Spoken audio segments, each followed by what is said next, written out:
नमस्कार दोस्तों, देखिए आज हम करेंगे राजस्थान अध्ययन कक्षा 8 से संबंधित महत्वपूर्ण प्रश्न। और इससे पहले हमने कक्षा 9 और कक्षा 10 से संबंधित जितने भी इम्पोर्टेंट क्वेश्चन थे उसके वीडियो कंप्लीट कर लिए हैं। अगर आपने वो नहीं देखे तो डिस्क्रिप्शन में लिंक दिया हुआ है, वहाँ से जाकर के आप देख सकते हैं। और आज हम राजस्थान अध्ययन कक्षा 8 से संबंधित प्रश्न श्रृंखला वो शुरू करने जा रहे हैं। देखिए इस जो किताबें हैं राजस्थान अध्ययन कक्षा 6 से 10 तक की, ये रीट मुख्य परीक्षा और आरपीएससी सेकंड ग्रेड दोनों के लिए ही इम्पोर्टेंट रहेगी, क्योंकि अभी जो हाल ही में एग्ज़ाम हो रहे हैं उनमें से जो भी प्रश्न आ रहे हैं इन किताबों में से आप देख सकते हैं, खूब प्रश्न मिलेंगे आपको। तो ये दोनों ही परीक्षाओं के लिए काफ़ी महत्वपूर्ण रहेगी। चलिए शुरू करते हैं। आज का पहला प्रश्न है, खेरवाड़ा छावनी में कौन सी रेजिमेंट स्थित थी? Mer regiment, Bhil regiment, Kota contingent या फिर जोधपुर लीजियन। राजस्थान में कितनी सैनिक छावनियाँ थी? 6 सैनिक छावनियाँ थी। तो उन 6 सैनिक छावनियों का मुख्यालय और उनमें स्थित रेजिमेंट से संबंधित है वो प्रश्न काफ़ी इम्पोर्टेंट हो जाता है, किसी भी तरह से एग्जाम में वो पूछा जा सकता है। अब इस प्रश्न में आपको बताना है कि खेरवाड़ा छावनी में कौन सी रेजिमेंट थी। तो इसका जो सही आंसर हो जाएगा ऑप्शन नंबर सेकंड, जो भील रेजिमेंट है ये खेरवाड़ा छावनी में स्थित थी। अब देखिए जो मेयर रेजिमेंट है ये कौन सी छावनी में स्थित थी? ब्यावर में। कोटा कंटिजेंट है ये देवली छावनी से संबंधित है। और जोधपुर लीजियन ये एरिनपुरा छावनी में स्थित थी। तो इन जो ये रेजिमेंट है इनको थोड़ा ध्यान में रखिएगा कि कौन सी सैनिक छावनी में कौन सी रेजिमेंट है वो स्थित थी। चलिए देखते हैं आगे का प्रश्न, निम्नलिखित में से कौन सा सही सुमेलित नहीं है? देखिए एक तरफ तो दी गई है सैनिक छावनियाँ और दूसरी तरफ उनका मुख्यालय, जैसे नसीराबाद, अजमेर, नीमच, ग्वालियर, एरिनपुरा, पाली और देवली, कोटा। तो इनमें से कौन सा सुमेलित नहीं है? ऑप्शन नंबर 4 जो देवली है, यहाँ पर कोटा के बजाय क्या होना चाहिए था? टोंक। तो इसका सही आंसर हो जाएगा ऑप्शन नंबर 4। इससे पहले हमने आपको बताया कि राजस्थान में कितनी सैनिक छावनियाँ थी? 6 सैनिक छावनियाँ थी। देखिए नसीराबाद है, नीमच है, एरिनपुरा है, देवली है और उसके अलावा ब्यावर और खेरवाड़ा। तो ये 6 सैनिक छावनियाँ थी। कई बार एग्जाम में प्रश्न आया हुआ है कि राजस्थान में 1857 की क्रांति के समय कितनी सैनिक छावनियाँ थी? 6 सैनिक छावनियाँ थी। इन छावनियों में 5000 भारतीय सैनिकों के अलावा कोई भी यूरोपियन सैनिक है वो नहीं था। यानी मतलब जो राजस्थान की जो 6 सैनिक छावनियाँ थी यहाँ पर लगभग 5000 भारतीय सैनिक थे और उनमें से सभी भारतीय थे, एक भी यूरोपीय सैनिक उसमें शामिल नहीं था। नेक्स्ट है, खेरवाड़ा छावनी का मुख्यालय कहाँ पर स्थित था? विकल्प है अजमेर, उदयपुर, ग्वालियर और पाली। तो इसका जो सही आंसर हो जाएगा ऑप्शन नंबर सेकंड, जो खेरवाड़ा छावनी है इसका मुख्यालय कहाँ पर था? उदयपुर में स्थित था। और देखिए यहाँ पर जो रेजिमेंट है वो कौन सी थी, ये भी एग्जाम में आ सकता है, तो ये ध्यान में रखिए, भील रेजिमेंट। जो खेरवाड़ा छावनी है यहाँ पर भील रेजिमेंट स्थित थी और खेरवाड़ा छावनी का मुख्यालय वो उदयपुर में था। नेक्स्ट है, नसीराबाद छावनी में कौन सी रेजिमेंट स्थित थी? 15वीं Bengal native infantry, Jodhpur legion, Mewar Rajputana regiment या फिर मेयर रेजिमेंट। तो इसका जो सही आंसर है ऑप्शन नंबर फर्स्ट हो जाएगा, 15वीं बंगाल नेटिव इन्फेंट्री। ये नसीराबाद छावनी में स्थित एक रेजिमेंट थी। जो जोधपुर लीजियन है ये देखिए एरिनपुरा सैनिक छावनी में स्थित थी। और मेवाड़ या फिर मालवा मेवाड़ राजपूताना जो रेजिमेंट है ये नीमच छावनी में स्थित थी। और मेयर रेजिमेंट है वो ब्यावर छावनी में स्थित थी। तो ये सभी जो रेजिमेंट है आपको सभी 6 सैनिक छावनियों के मुख्यालय और उनमें स्थित रेजिमेंट अच्छी तरह से सभी याद करनी है। आगे देखते हैं, जोधपुर लीजियन रेजिमेंट किस छावनी से संबंधित थी? अब ये जोधपुर लीजियन रेजिमेंट कौन सी छावनी से संबंधित है? नसीराबाद, नीमच, एरिनपुरा या फिर देवली। तो इसका जो सही आंसर हो जाएगा ऑप्शन नंबर 3 एरिनपुरा छावनी। देखिए जोधपुर लीजियन रेजिमेंट कहाँ पर? Option number 3 Erinpura. नेक्स्ट है, 1857 की क्रांति के समय राजस्थान के तत्कालीन एजेंट टू गवर्नर जनरल कौन थे? 1857 की क्रांति के समय एजीजी कौन थे, यानी एजेंट टू गवर्नर जनरल कौन थे? Colonel Eden, major Sawers, George Patrick Lawrence या फिर मैक मोसन। कौन थे इनमें से? तो इसका जो सही answer option number 3 George Patrick Lawrence, ये राजस्थान के तत्कालीन एजेंट टू गवर्नर जनरल थे। बाकी जो ऑप्शन में दिए गए हैं ये पॉलिटिकल एजेंट थे, जैसे हमने कक्षा 9 में इनकी चर्चा भी की थी। जैसे कर्नल ईडन है वह कहाँ से थे? तो ये जयपुर से थे, वैसे ही मेजर सावरस है ये उदयपुर से थे। आगे देखिए मेरवाड़ा बटालियन की स्थापना वो कब की गई थी। विकल्प में दिए गए 1822 में, 1834 में, 1835 में या फिर 1841 में। तो मेरवाड़ा बटालियन की स्थापना कब की गई थी, सन 1822 में। यानी सही आंसर हो जाएगा ऑप्शन नंबर फर्स्ट। नेक्स्ट है निम्नलिखित में से हुरडा सम्मेलन की अध्यक्षता वो किसके द्वारा की गई थी। ये कई बार देखिए एग्जाम में चर्चित प्रश्न है, ये बहुत बार पूछा गया है। तो इसकी जो अध्यक्षता है, हुरडा सम्मेलन आयोजित किया। हुरडा देखिए कौन से जिले में स्थित है, भीलवाड़ा में। और जब हुरडा सम्मेलन बुलाया गया था तो उसकी अध्यक्षता किसके द्वारा की गई थी, जगत सिंह द्वितीय, सवाई जय सिंह, अभय सिंह या फिर भगत सिंह। तो इसका जो सही आंसर हो जाएगा option number first, Jagat Singh द्वितीय के द्वारा इसकी अध्यक्षता की गई थी। और ये कब बुलाया गया था, 17 जुलाई 1734 में सम्मेलन हुआ था हुरडा भीलवाड़ा में। और इसमें देखिए कई शासकों ने भाग लिया था, जैसे आमेर के सवाई जय सिंह, जोधपुर के अभय सिंह, नागौर के बख्त खान और कोटा के दुर्जन साल। इस प्रकार ये कई शासक है इस सम्मेलन में भाग लिया था इन्होंने। और ये हुरडा सम्मेलन की जो अध्यक्षता है वो की गई थी जगत सिंह द्वितीय के द्वारा। नेक्स्ट है राजस्थान के राज्य में सर्वप्रथम 29 सितंबर 1803 को किसने अंग्रेजों के साथ संधि स्वीकार कर ली थी, अलवर, भरतपुर, सिरोही या फिर धौलपुर। तो इसका जो सही आंसर हो जाएगा ऑप्शन नंबर सेकंड, भरतपुर ने 29 सितंबर 1803 को अंग्रेजों के साथ सर्वप्रथम वो संधि स्वीकार की थी। देखिए 1818 तक सिरोही रियासत को छोड़ करके और सभी राज्यों ने कंपनी का संरक्षण है वो स्वीकार कर लिया था। और सिरोही की अगर आपसे कभी पूछ ली जाए तो 1823 में सिरोही ने कंपनी का संरक्षण है वो स्वीकार किया था, यानी संधि पर वो हस्ताक्षर किए थे। नेक्स्ट है किस छावनी के सैनिकों ने मोहम्मद अली बेग के नेतृत्व में विद्रोह कर शस्त्रागार में वो आग लगा दी थी, नसीराबाद, नीमच, एरिनपुरा या फिर देवली। तो इसका जो सही आंसर हो जाएगा ऑप्शन नंबर सेकंड, ये नीमच सैनिक छावनी से संबंधित है कि वहाँ पर मोहम्मद अली बेग के नेतृत्व में वहाँ के जो क्रांतिकारी थे उन्होंने विद्रोह कर शस्त्रागार में वो आग लगा दी थी। तो इसका जो सही आंसर है वो हो जाएगा नीमच सैनिक छावनी। और यहाँ पर देखिए क्रांति की शुरुआत कब हुई थी, कई बार ये तिथि है, ये भी मिलान करने वाला प्रश्न आता है, तो ये ध्यान में रखिए थोड़ा सा कि नीमच सैनिक छावनी में क्रांति की शुरुआत है वो, या विद्रोह की शुरुआत 3 जून 1857 को हुई थी। नेक्स्ट है जोधपुर लीजियन का गठन है वो कब किया गया था, 1822, 1835, 1841 या फिर 1847 में। तो इसका जो सही आंसर है वो हो जाएगा ऑप्शन नंबर सेकंड, 1835 में जोधपुर लीजियन का गठन कब किया गया था, 1835 में। इसके अलावा देखिए 1822 में अभी हमने क्या किया था, मेरवाड़ा बटालियन की स्थापना अगर पूछी जाती है तो 1822 में। और 1841 क्यों इंपॉर्टेंट है, कक्षा 9 में आपने पढ़ा होगा, ये मेवाड़ भीलकोर की स्थापना हुई थी सन 1841 में। तो ये दोनों सभी जो जोधपुर लीजियन है ये भी ध्यान में रखना है। और ये 1822 में किसकी स्थापना हुई थी, मेरवाड़ा बटालियन, ये भी ध्यान में रखना है। और मेवाड़ भीलकोर की अगर एग्जाम में पूछा जाता है तो 1841 में। नेक्स्ट है मेजर स्पोर्टिसवुड और न्यूबरी की हत्या किस सैनिक छावनी में वो की गई थी। देखिए काफ़ी शानदार प्रश्न है, मेजर स्पोर्टिसवुड और कर्नल न्यूबरी की हत्या वो किस सैनिक छावनी में कर दी गई थी, नसीराबाद, नीमच, एरिनपुरा या फिर खेरवाड़ा। तो इसका जो सही आंसर क्या हो जाएगा, ऑप्शन नंबर फर्स्ट, नसीराबाद में। और देखिए नसीराबाद में तिथि याद रखनी है आपको, 28 मई 1857 को नसीराबाद छावनी में विद्रोह की शुरुआत हुई थी। और यहाँ पर कर्नल न्यूबरी और स्पोर्टिसवुड की वो हत्या कर दी गई थी। और इनकी हत्या करके सैनिकों ने दिल्ली की ओर वो प्रस्थान किया था। तो ये सभी महत्वपूर्ण बातें थोड़ा ध्यान में रखनी है। आगे देखिए मेजर सावर्स ने किन राज्यों की सेनाओं की सहायता से नीमच पर पुनः अधिकार कर लिया था, कोटा, बूंदी और मेवाड़। इन सभी तीनों की सहायता से वो मेजर सावर्स के द्वारा नीमच पर वो पुनः अधिकार किया गया था। और किसकी सहायता ली गई थी, कोटा, बूंदी और मेवाड़ की। तो इसका जो सही आंसर हो जाएगा ऑप्शन नंबर 4।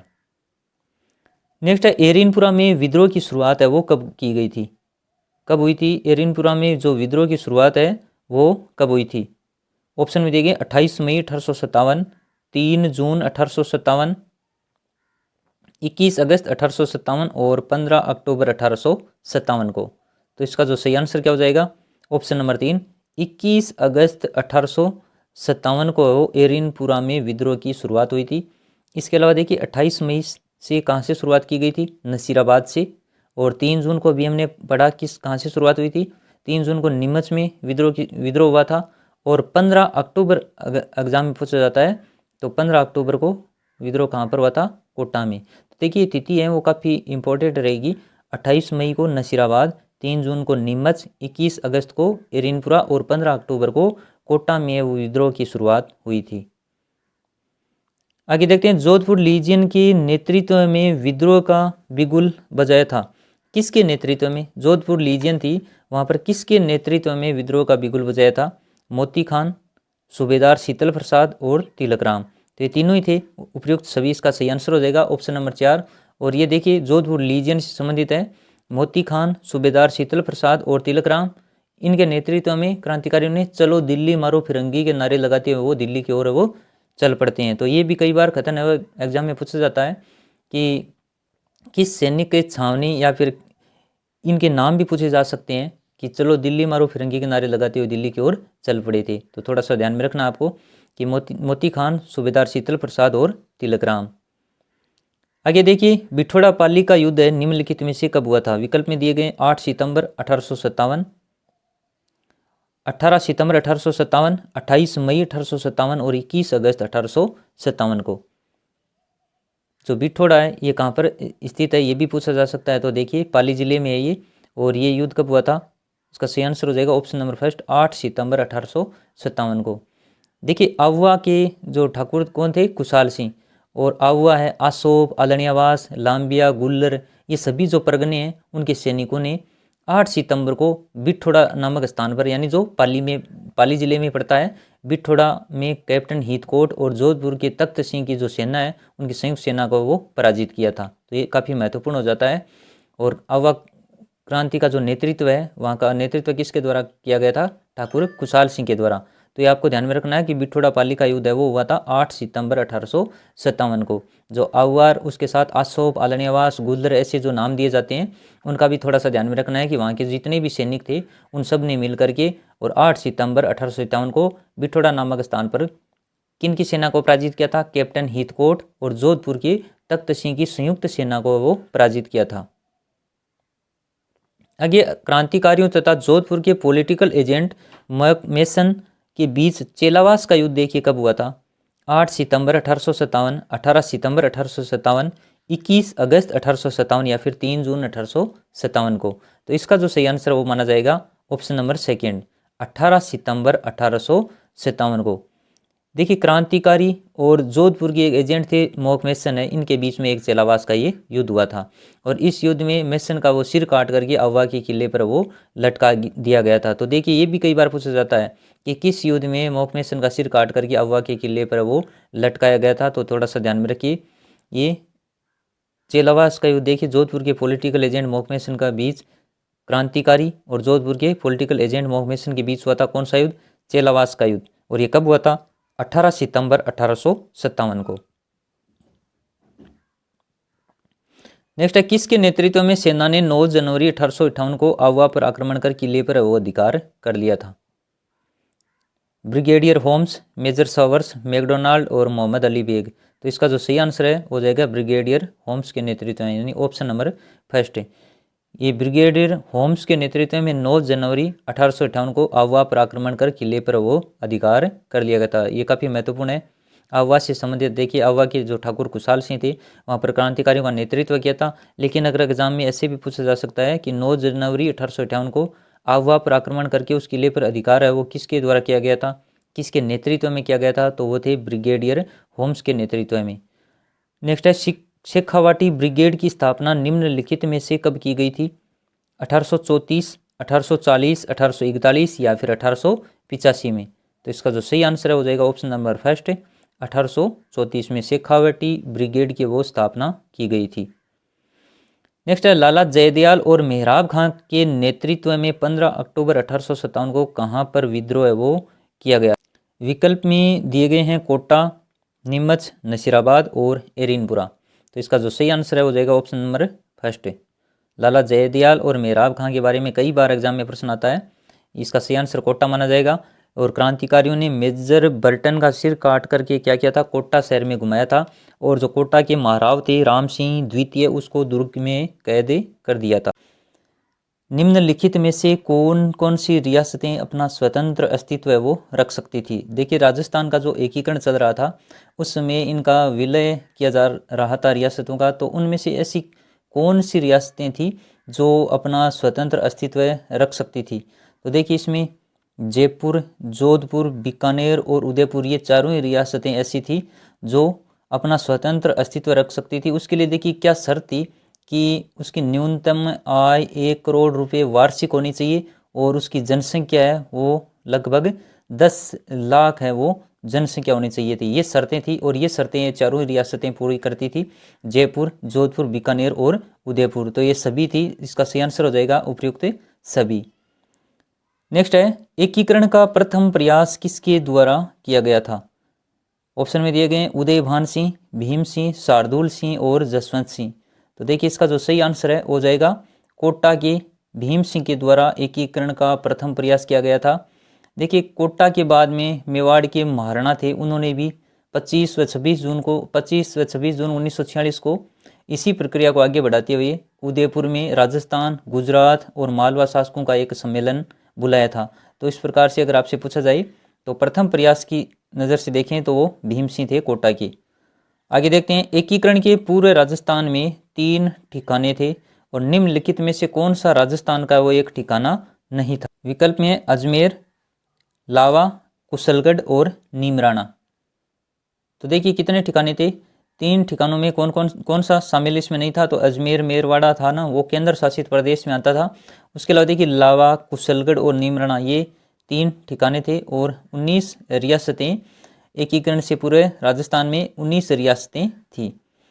आगे का प्रश्न देखते हैं राजस्थान के एकीकरण के समय मत्स्य संघ की राजधानी है वो किसे बनाया गया था।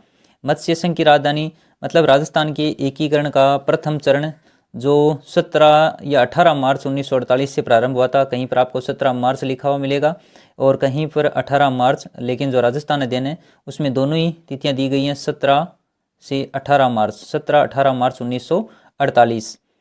तो देखिए जो राजस्थान के एकीकरण के समय मत्स्य संघ की जो राजधानी है वो किसे बनाया गया था।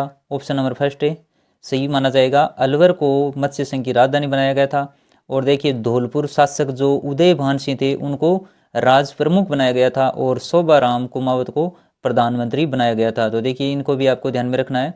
अभी स्कूल व्याख्याता में भी ये पूछा गया था कि राज प्रमुख है वो कहाँ के शासक को बनाया गया था। तो हो सकता है आपसे उदयभान सिंह पूछ लिया, नाम भी पूछा जा सकता है, जैसे प्रधानमंत्री शोभाराम कुमावत को बनाया गया था, तो वैसे ही धौलपुर के जो शासक थे उदयभान सिंह उनको राज प्रमुख बनाया गया था। आगे देखते हैं एकीकरण के प्रथम चरण मत्स्य संघ का प्रधानमंत्री है वो किसे नियुक्त किया गया था। देखिए इसकी चर्चा हमने अभी की है। जो एकीकरण का प्रथम चरण था 17 से 18 मार्च 1948, मत्स्य संघ उसकी राजधानी किसे बनाया था, अलवर को। और वहाँ का जो राज प्रमुख है वो किसे बनाया गया था, धौलपुर के शासक उदयभान सिंह को। और अब इस प्रश्न में पूछा गया है कि प्रधानमंत्री है वो किसे नियुक्त किया गया था। तो देखिए इसका जो सही आंसर हो जाएगा शोभाराम कुमावत को, यानी ऑप्शन नंबर सेकंड इसका सही आंसर हो जाएगा। शोभाराम कुमावत को मत्स्य संघ यानी राजस्थान के एकीकरण के प्रथम चरण का वो प्रधानमंत्री बनाया गया था। और राज प्रमुख का भी आपको ध्यान में रखना है, ये कौन थे, उदयभान सिंह धौलपुर शासक। आगे देखिए 18 अप्रैल 1948 को राजस्थान एकीकरण के तीसरे चरण का उद्घाटन है वो किसके द्वारा किया गया था।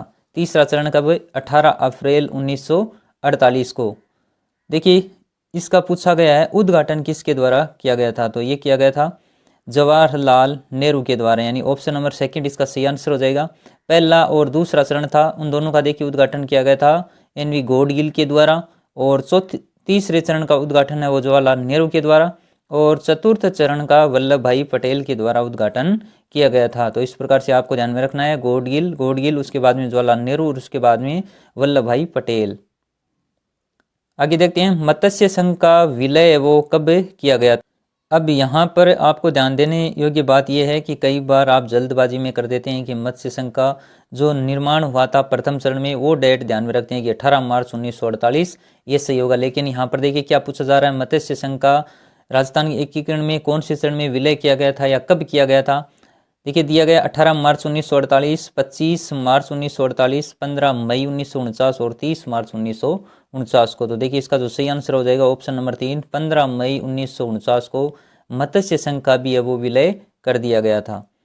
आगे देखते हैं, राजस्थान एकीकरण के चतुर्थ चरण का राज प्रमुख है वो किसे बनाया गया था। देखिए एकीकरण की जो प्रक्रिया चली थी वो 7 चरणों में चली थी और प्रत्येक चरण की आपको राजधानी, राज प्रमुख और प्रधानमंत्री है, तो वो सभी आपको ध्यान में रखने हैं कि कौन से चरण की राजधानी किसे बनाया गया था।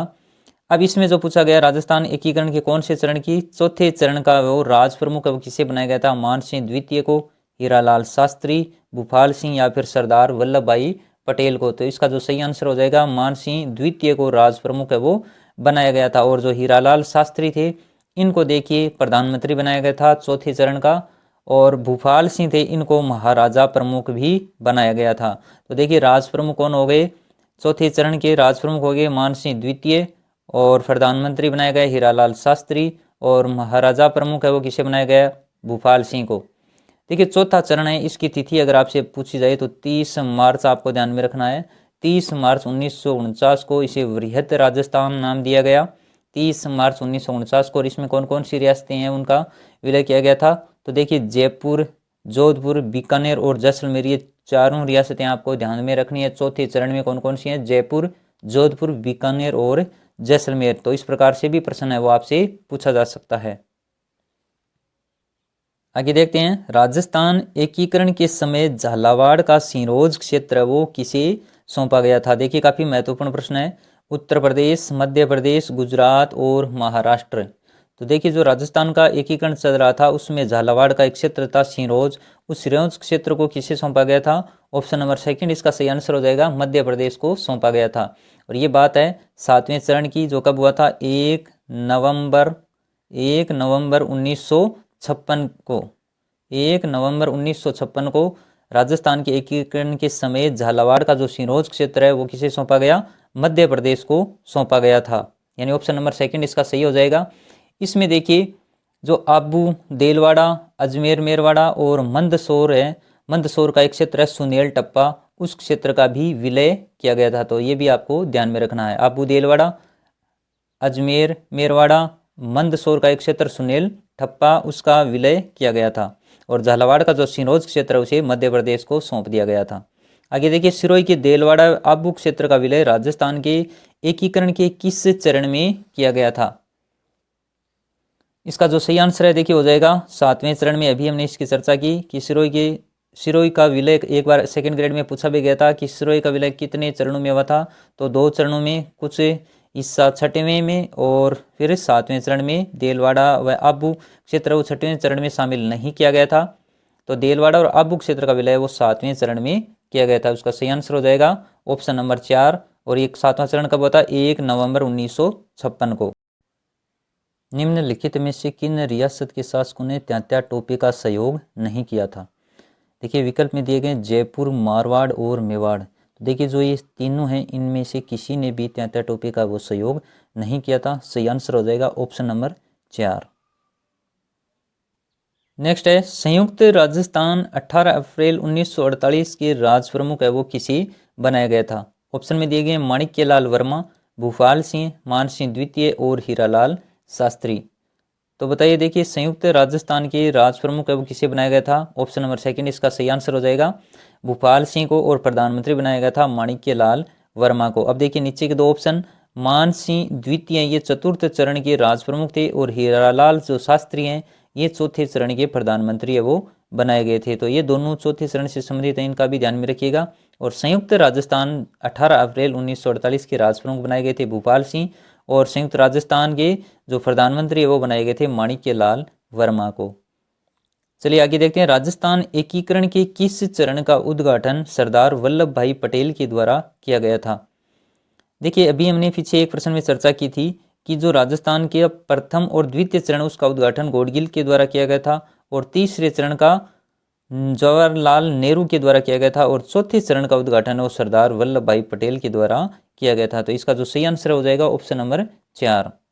और चतुर्थ चरण देखिए कब हुआ था, ये 30 मार्च 1949 को। आगे का प्रश्न है, राजस्थान दिवस निम्नलिखित में से कब मनाया जाता है?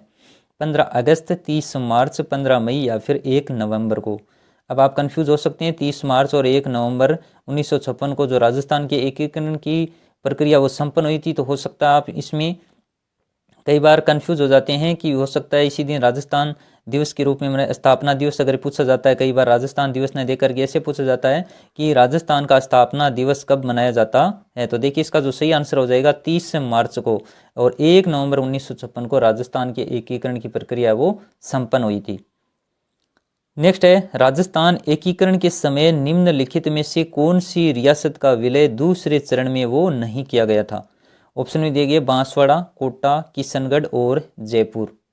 तो इसका जो सही आंसर है हो जाएगा ऑप्शन नंबर 4, जयपुर का इसमें विलय नहीं किया गया था। इसमें बांसवाड़ा, कोटा और किशनगढ़, और देखिए जयपुर का विलय है वो चौथे चरण में किया गया था 30 मार्च 1949 को। और कौन कौन सी रियासतें थी?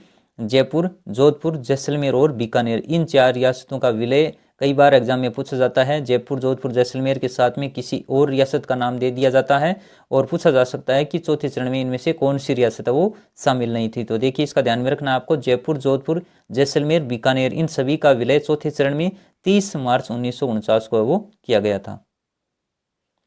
आगे देखते हैं, माणिक्य लाल वर्मा को राजस्थान एकीकरण के कौन से चरण का प्रधानमंत्री वो नियुक्त किया गया था? प्रथम चरण, द्वितीय चरण, तृतीय चरण या फिर चतुर्थ चरण? तो इसका जो सही आंसर हो जाएगा ऑप्शन नंबर 3। देखिए तीसरे चरण का प्रधानमंत्री है वो किसे बनाया गया था? माणिक्य लाल वर्मा को, जिसे संयुक्त राजस्थान यानी 18 अप्रैल 1948 को जो राजस्थान का एकीकरण का तीसरा चरण था उसका वो प्रधानमंत्री है वो माणिक्य लाल वर्मा को बनाया गया था। नेक्स्ट है, राजस्थान के किस भौगोलिक क्षेत्र में जनसंख्या घनत्व है वो सबसे कम पाया जाता है? पूर्वी मैदानी क्षेत्र, मरुस्थलीय प्रदेश, हाड़ौती का पठार या फिर अरावली पर्वतमाला? तो इसका जो सही आंसर वो क्या हो जाएगा? मरुस्थल का सबसे कम पाया जाता है। देखिए ऑप्शन नंबर 2 इसका सही आंसर हो जाएगा। मरुस्थलीय प्रदेश का है वो जनसंख्या घनत्व सबसे कम पाया जाता है 130 के आसपास, और सर्वाधिक की अगर बात की जाए तो वो हो जाएगा पूर्वी मैदानी क्षेत्र का 332 के लगभग। तो इनका थोड़ा ध्यान में रखिएगा। आगे देखते हैं, राजस्थान में न्यूनतम लिंगानुपात किस जिले का है? आसान सा प्रश्न है। कोटा, धौलपुर, जोधपुर या फिर अलवर? तो इसका जो सही आंसर हो जाएगा ऑप्शन नंबर 2 धौलपुर का। और कितना है इसका लिंगानुपात? 846। चलिए नेक्स्ट है, राजस्थान की एकमात्र जनजाति जिसे भारत सरकार ने आदिम जनजाति समूह की सूची में शामिल किया। देखिए ये काफ़ी महत्वपूर्ण प्रश्न रहेगा आपकी परीक्षा की दृष्टि से, क्योंकि राजस्थान की जनजातियां सीधा टॉपिक लगता है, चाहे सेकंड ग्रेड हो या रीट मुख्य परीक्षा हो, और भी प्रश्न है काफ़ी महत्वपूर्ण है, एग्जाम की दृष्टि से पूछे जाने योग्य प्रश्न है ये। भील, मीणा, गरासिया या फिर सहरिया? तो इसका जो सही आंसर हो जाएगा ऑप्शन नंबर 4, जो सहरिया जनजाति है राजस्थान की एकमात्र जनजाति है जिसे भारत सरकार के द्वारा आदिम जनजाति समूह की सूची में वो शामिल किया गया है।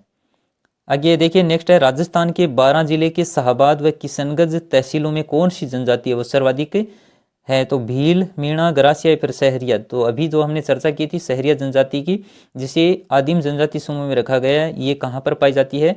ये राजस्थान के 12 जिले के शाहबाद और किशनगंज तहसीलों में। कौन कौन सी? शाहबाद और किशनगंज तहसीलों में ये सर्वाधिक पाई जाती है। और देखिए राज्य की जो लगभग अगर आपसे अनुसूचित जनजाति की संख्या पूछी जाती है तो ये आंकड़ा थोड़ा सा ध्यान में रखना है, 13.5% है वो राजस्थान में अनुसूचित जनजाति की जनसंख्या है। तो ये भी थोड़ा सा, राजस्थान की जनसंख्या भारत की कुल जनसंख्या का लगभग कितना प्रतिशत है?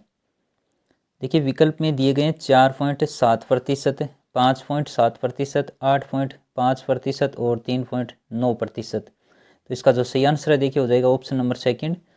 जो राजस्थान की जनसंख्या है वो भारत की कुल जनसंख्या का कितना प्रतिशत है? 5.7%। आगे देखते हैं, जनगणना 2011 के अनुसार राजस्थान में क्रमशः सर्वाधिक एवं न्यूनतम घनत्व वाले जिले कौन से हैं? देखिए विकल्प ने दिए गए हैं जयपुर, बीकानेर, जयपुर, जैसलमेर, जैसलमेर, जयपुर और बीकानेर, जैसलमेर। आपको क्या बताना है? जनगणना 2011 के अनुसार राजस्थान में एक तो सर्वाधिक, सबसे पहले सबसे ज़्यादा और उसके बाद में न्यूनतम घनत्व वाला जिला का वो चयन करना है। तो देखिए जयपुर में सर्वाधिक है और जैसलमेर में न्यूनतम है, यानी ऑप्शन नंबर सेकंड इसका सही हो जाएगा। जयपुर में घनत्व कितना है 595 व्यक्ति प्रति वर्ग किलोमीटर, और जैसलमेर में न्यूनतम है तो कितना है 17 व्यक्ति प्रति वर्ग किलोमीटर। और राजस्थान का कुल घनत्व अगर आपसे पूछा जाता है तो कितना है 200 व्यक्ति प्रति वर्ग किलोमीटर।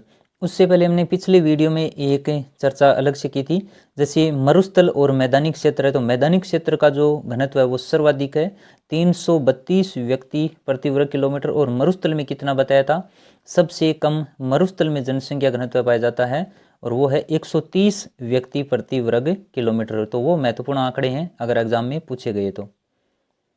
आगे देखिए, जनगणना 2011 के अनुसार राजस्थान में क्रमशः सर्वाधिक और न्यूनतम साक्षरता वाले जिले बताने कौन कौन से हैं। तो देखिए, सर्वाधिक साक्षरता कोटा की है और न्यूनतम साक्षरता वो जालोर की है, तो ऑप्शन नंबर सेकंड ही इसमें सही हो जाएगा। कोटा की साक्षरता है वो सबसे ज़्यादा राजस्थान में कितनी है, लगभग 76.6% है वो कोटा जिले की साक्षरता है, और जालोर की सबसे कम साक्षरता है वो कितनी है 54.9%, 54.9% और 76.6%। तो ये आंकड़े भी थोड़ा सा आप ध्यान में रखिएगा, सर्वाधिक साक्षरता कोटा जिले की और न्यूनतम साक्षरता वो जालोर जिले की है। और इसके अलावा साक्षरता में देखिए, कुल साक्षरता अगर पूछी जाती है तो वो 66.1% है, पुरुष की साक्षरता 79.19% या 79.1%, और महिला की जो साक्षरता वो है 52.1%। आगे देखते हैं, राजस्थान में सूती वस्त्र उद्योग की पहली मील कहाँ पर स्थापित है वो की गई थी। ऑप्शन में दिए गए हैं भीलवाड़ा, ब्यावर, जयपुर और जोधपुर। तो देखिए, जो राजस्थान की सूती वस्त्र उद्योग में जो पहली मील है वो स्थापित की गई थी ब्यावर में द कृष्णा मिल लिमिटेड के नाम से, और ये इसकी स्थापना है वो कब की गई थी 1889 में इसकी स्थापना की गई थी। देखिए, भीलवाड़ा है, भीलवाड़ा को राजस्थान की वस्त्र नगरी के नाम से जाना जाता है और इसे राजस्थान का मैनचेस्टर भी कहा जाता है। तो ये भी इम्पोर्टेंट हो जाता है कि राजस्थान की वस्त्र नगरी भीलवाड़ा को और राजस्थान का मैनचेस्टर वो भी भीलवाड़ा को कहा जाता है, लेकिन राजस्थान में सूती वस्त्र उद्योग की पहली मील वो ब्यावर में स्थापित की गई थी द कृष्णा मिल लिमिटेड के नाम से सन 1889 में। नेक्स्ट है, राजस्थान की पहली शक्कर मिल कहाँ पर स्थापित की गई थी। पहली सूती वस्त्र मिल ब्यावर में स्थापित की गई थी, वैसे ही राजस्थान की पहली शक्कर मिल है वो कहाँ पर स्थापित की गई थी, केशोरायपाटन, भूपाल सागर, ब्यावर या फिर निम्बाहेड़ा। तो इसका जो सही आंसर है हो जाएगा भूपाल सागर, चित्तौड़ में राजस्थान की पहली शक्कर मिल की स्थापना की गई थी 1932 में। राजस्थान की पहली शक्कर मिल की स्थापना की गई थी भूपाल सागर, चित्तौड़ में, और सन 1932 में इसकी स्थापना की गई थी। आगे, निम्नलिखित में से कौन सा राजस्थान का सबसे प्राचीन उद्योग माना जाता है। सूती वस्त्र उद्योग को, सीमेंट उद्योग को, चमड़ा उद्योग या फिर शक्कर उद्योग। तो इसका जो सही आंसर हो जाएगा सूती वस्त्र उद्योग राजस्थान का सबसे प्राचीन उद्योग माना जाता है। आगे देखते हैं, भारत की पहली रेल महाराष्ट्र के मुंबई और ठाणे के मध्य वो कब चलाई गई थी। भारत की जो पहली रेल है वो कहाँ से कहाँ तक चलाई गई थी, मुंबई से ठाणे के मध्य, और ये कब चलाई गई थी 1853 में, यानी सही आंसर है ऑप्शन नंबर फर्स्ट। राजस्थान की कब चलाई गई थी 1874 में। तो देखिए, आगे वो भी प्रश्न आएगा। देखिए, राजस्थान में पहली रेल कहाँ से कहाँ तक चली थी, बांदीकुई से आगरा फोर्ट के बीच से वो चलाई गई थी। बांदीकुई दौसा से आगरा फोर्ट उत्तर प्रदेश के मध्य राजस्थान की पहली रेल चलाई गई थी। कब चलाई गई थी 1853 में, तो हमने देखा भारत की चलाई गई थी। 1874 में राजस्थान की प्रथम रेल है वो चलाई गई थी। कहाँ से कहाँ तक, ये स्थान भी पूछा जा सकता है एग्जाम में, बांदीकुई से आगरा फोर्ट के बीच। नेक्स्ट है, जयपुर में मेट्रो रेल की शुरुआत है वो कब की गई थी, जून 2012, जून 2015, जून 2018 और जून 2019। तो इसका जो सही आंसर हो जाएगा जून 2015 में जयपुर में वो मेट्रो रेल की वो शुरुआत की गई थी। आगे, राजस्थान में 2 रेलवे जोन हैं। कितने रेलवे जोन हैं, 2। उसके अलावा राजस्थान में कुल कितने रेलवे मंडल है वो बताने हैं। देखिए, राजस्थान में 2 रेलवे जोन है, कौन कौन से, उत्तर पश्चिमी रेलवे और पश्चिम मध्य रेलवे, 2 जोन हो गए। लेकिन राजस्थान में रेलवे मंडल कितने हैं, तो उसका सही आंसर हो जाएगा 5। कौन कौन से हैं वो, तो उनको भी याद रखने की कोशिश कीजिए। जयपुर, जोधपुर, बीकानेर, अजमेर और कोटा, ये 5 रेल मंडल हैं, रेलवे मंडल हैं राजस्थान में। 2 जोन आते हैं, 2 जोन आपको याद हैं अगर पूछा जाता है तो। लेकिन अगर एग्जाम में पूछा जाए कि राजस्थान में कुल कितने रेलवे मंडल हैं, तो 5 रेलवे मंडल हैं। और जिले पूछे जाएं तो ध्यान में रखना है जयपुर, जोधपुर, बीकानेर, अजमेर और कोटा, ये 5 रेलवे मंडल हैं राजस्थान में। आगे देखते हैं, पैलेस ऑन व्हील्स शाही रेलगाड़ी राजस्थान के किस जिले से होकर वो नहीं गुजरती। देखिए काफ़ी महत्वपूर्ण, आज का सबसे इंपॉर्टेंट क्वेश्चन है ये, और एग्जाम में पूछे जाने की पूरी संभावना बनती है इसकी। कई बार इन रेलगाड़ियों से संबंधित सन डेट पूछ ली जाती है कि कब से प्रारंभ की गई थी, लेकिन हो सकता है कि कुछ नया प्रश्न अगर बनेगा तो इसी तरह से बनेगा कि राजस्थान के कौन कौन से जिले से होकर है पैलेस ऑन व्हील्स जो शाही रेलगाड़ी है वो गुजरती है।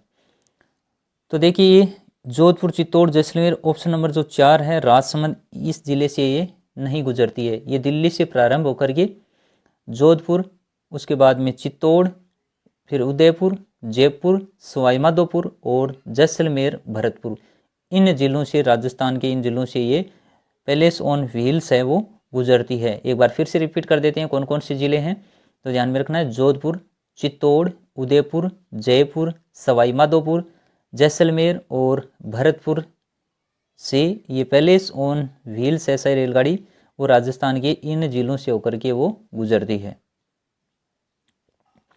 राजस्थान जन आधार योजना कब प्रारंभ की गई थी। 2015 में, 2017 में, 2019 में या फिर 2021 में। तो इसका जो सही आंसर हो जाएगा 2019 में राजस्थान। देखिए ये भी काफ़ी इंपॉर्टेंट क्वेश्चन है।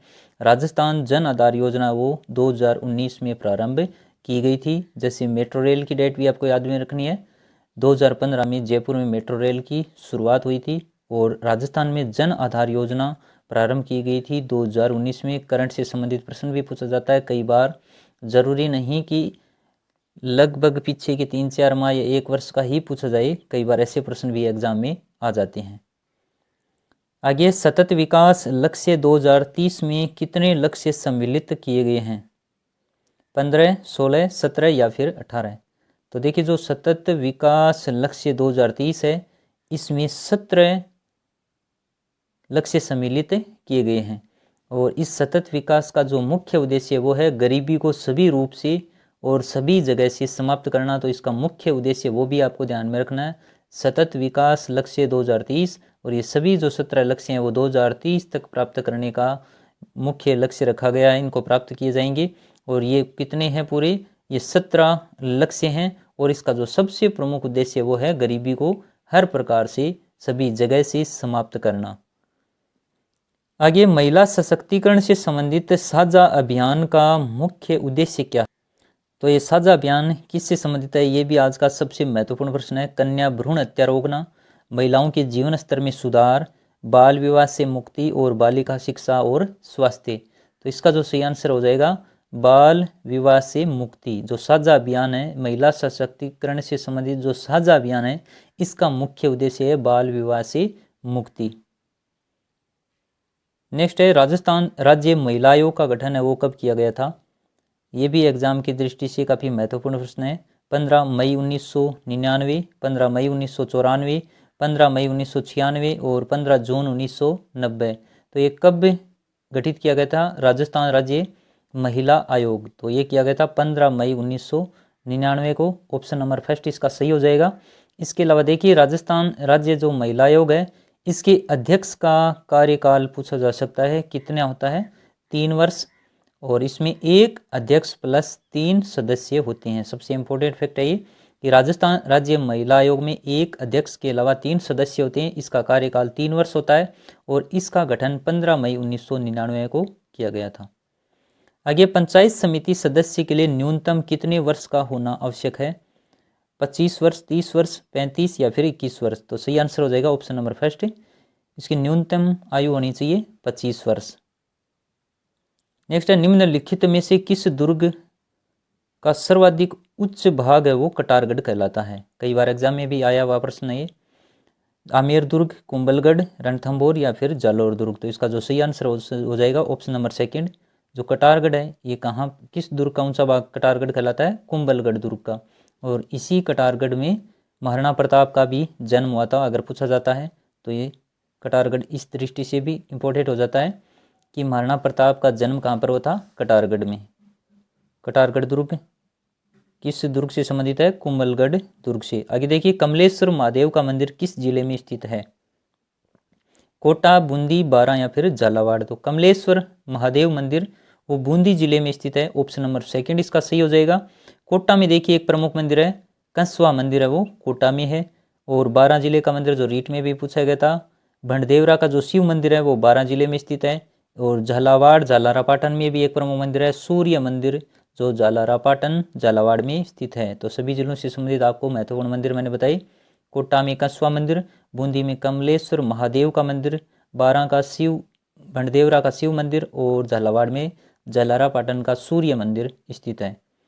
नेक्स्ट है मोलेला मूर्तिकला का संबंध निम्नलिखित में से किस जिले में है। ये भी काफी इंपोर्टेंट प्रश्न है। मोलेला मूर्तिकला का संबंध किस जिले से, कोटा, राजसमंद, भरतपुर या फिर चित्तौड़। तो इसका जो सही आंसर हो जाएगा ऑप्शन नंबर सेकंड, मोलेला मूर्तिकला का संबंध है राजसमंद जिले से। आगे मुसी महारानी की छतरी निम्नलिखित में से किस जिले में स्थित है, अलवर, बूंदी, जोधपुर या फिर जैसलमेर। तो इसका सही आंसर हो जाएगा मुसी महारानी की छतरी है वो अलवर जिले में स्थित है। और इसके अलावा बूंदी की भी देखिए एक प्रमुख छतरी है, कौन सी है, 84 खंभों की जो छतरी है वो बूंदी में से किस दुर्ग को मिट्टी का दुर्ग भी कहा जाता है।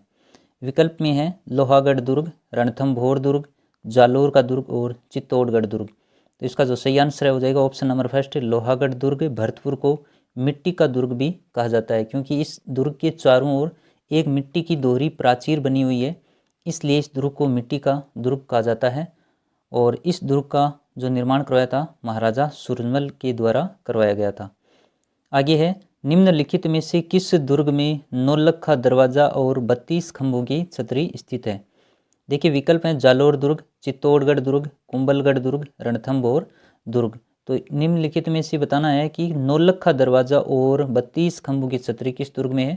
राइट आंसर हो जाएगा ऑप्शन नंबर 4, रणथंभौर दुर्ग में। ये 32 खंभों की छतरी इंपॉर्टेंट। इसके अलावा देखिए हमीर महल और एक त्रिनेत्र गणेश मंदिर भी रणथंभौर दुर्ग में स्थित है। तो एग्जाम की दृष्टि से सबसे इंपॉर्टेंट हो जाते हैं 32 खंभों की छतरी और त्रिनेत्र गणेश मंदिर और नौलखा दरवाजा। तो देखिए आरपीएससी के द्वारा एक बार पूछा भी गया एग्जाम में किस दुर्ग में स्थित है। तो राइट आंसर क्या हो जाएगा, रणथंभौर दुर्ग। आगे निम्नलिखित में से किस दुर्ग में नीलकंठ महादेव का मंदिर और मामादेव का कुंड स्थित है। विकल्प हैं कुंभलगढ़ दुर्ग, आमेर दुर्ग, गागरोन दुर्ग और चित्तौड़गढ़ दुर्ग। तो इनमें से कौन से दुर्ग में नीलकंठ महादेव का मंदिर और मामादेव का कुंड स्थित है। सही आंसर क्या हो जाएगा, प्रश्न नंबर 63 का कुंभलगढ़ दुर्ग ऑप्शन नंबर फर्स्ट इसका सही माना जाएगा। देखिए कुंभलगढ़ दुर्ग है, इसका अगर शिल्पकार पूछा जाता है आपसे तो ध्यान में रखिए इसका कौन, मंडन। ये एग्जाम में कई बार पूछा भी गया है। जो कुंभलगढ़ दुर्ग का जो शिल्पी था वो था मंडन।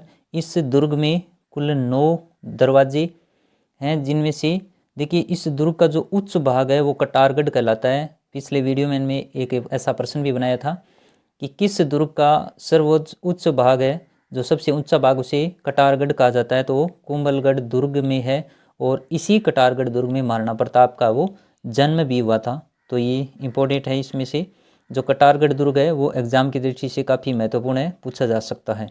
आगे देखिए निम्नलिखित में से कौन सा दुर्ग हिंदू मुस्लिम एकता का प्रतीक माना जाता है। विकल्प देखिए गागरोन दुर्ग, कुंभलगढ़ दुर्ग, जालोर दुर्ग और चित्तौड़ दुर्ग। तो इनमें से किस दुर्ग को हिंदू मुस्लिम एकता का प्रतीक माना जाता है। राइट आंसर हो जाएगा ऑप्शन नंबर फर्स्ट, गागरोन दुर्ग को हिंदू मुस्लिम एकता का प्रतीक माना जाता है। गागरोन दुर्ग एक जल दुर्ग की श्रेणी में आता है जो काली सिंध और आहू नदी के संगम पर स्थित है। देखिए एग्जाम में ये भी कई बार पूछा गया है कि निम्नलिखित में से कौन सा दुर्ग काली सिंध और आहू नदियों के संगम पर स्थित है। तो वो है गागरोन दुर्ग, इसीलिए इसे जल दुर्ग भी कहा जाता है। और सबसे इम्पोर्टेंट ये हिंदू मुस्लिम एकता का प्रतीक माना जाता है।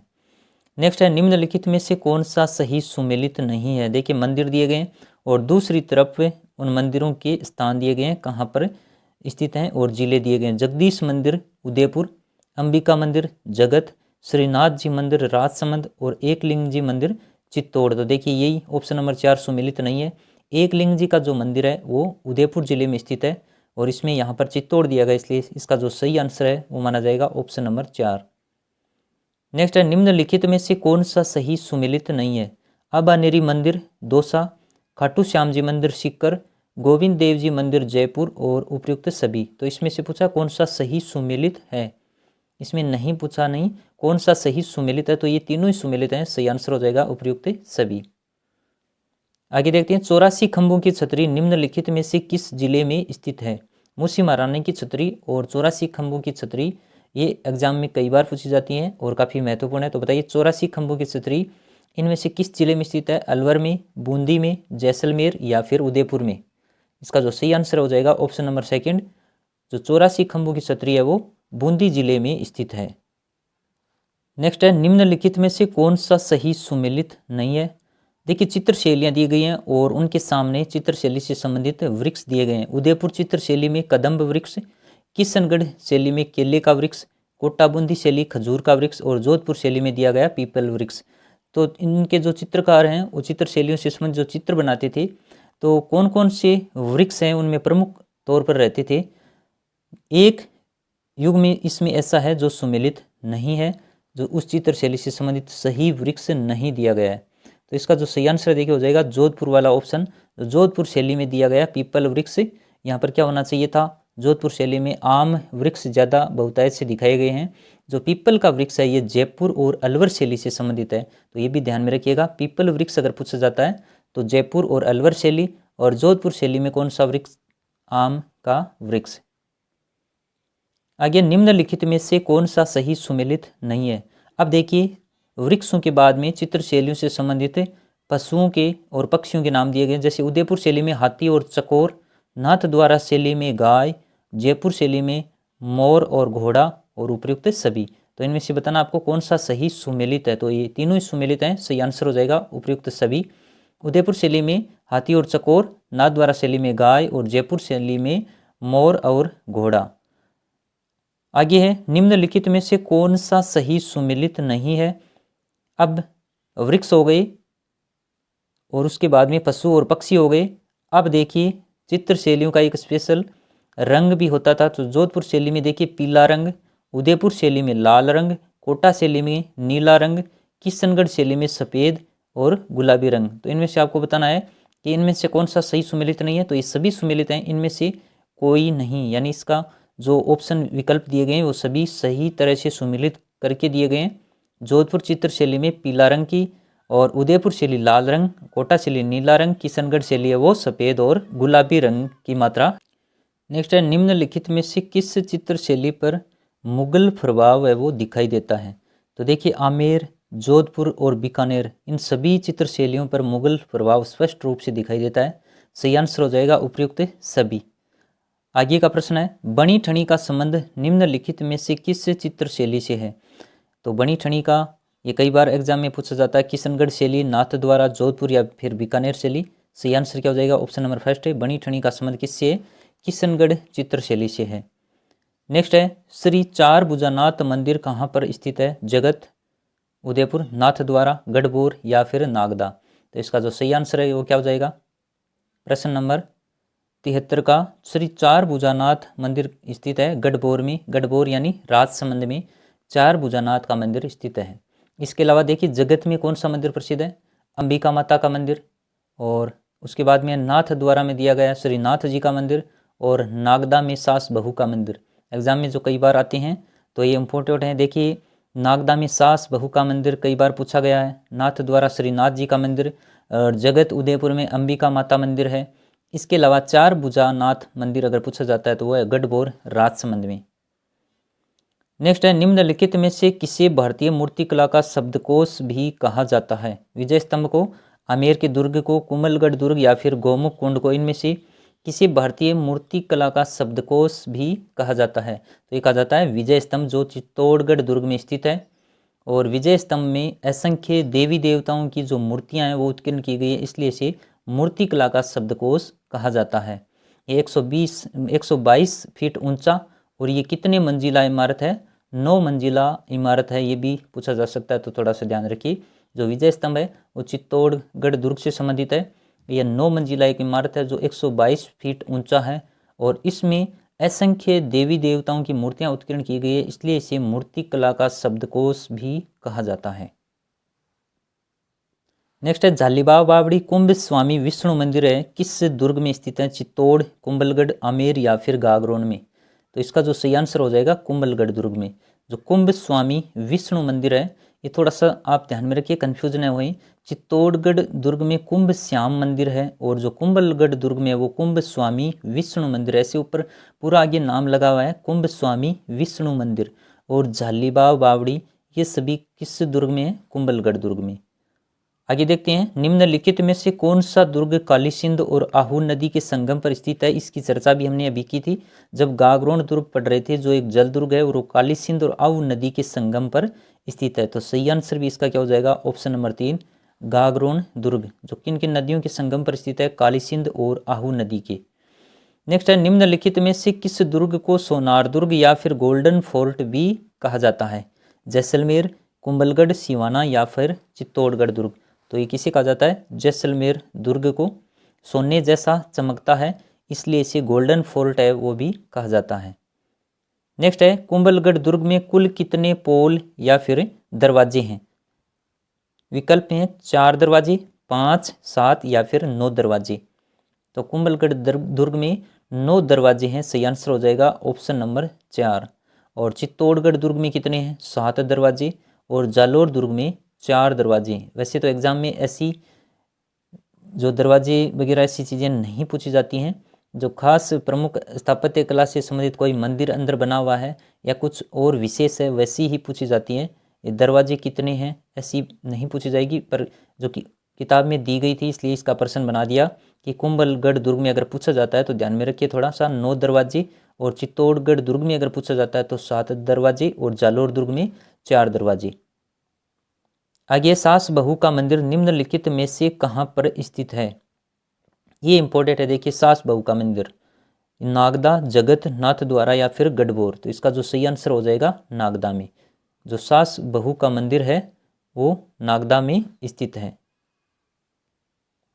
आगे, राजस्थान राज्य सूचना का अधिकार कानून बनाने वाला पहला राज्य कब बना था?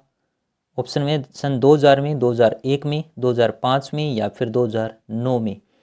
तो देखिए सूचना का अधिकार है वैसे 2005 आपने पढ़ा होगा, लेकिन राजस्थान में अगर पूछा जाता है ना, राजस्थान के अंदर सूचना का अधिकार बनाने वाला राजस्थान है वो पहला राज्य बना था वो सन 2000 में, यानी ऑप्शन नंबर फर्स्ट है इसका सही आंसर हो जाएगा।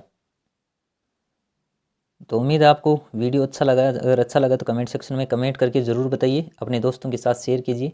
मिलेंगे अगली वीडियो के साथ, तब तक के लिए धन्यवाद।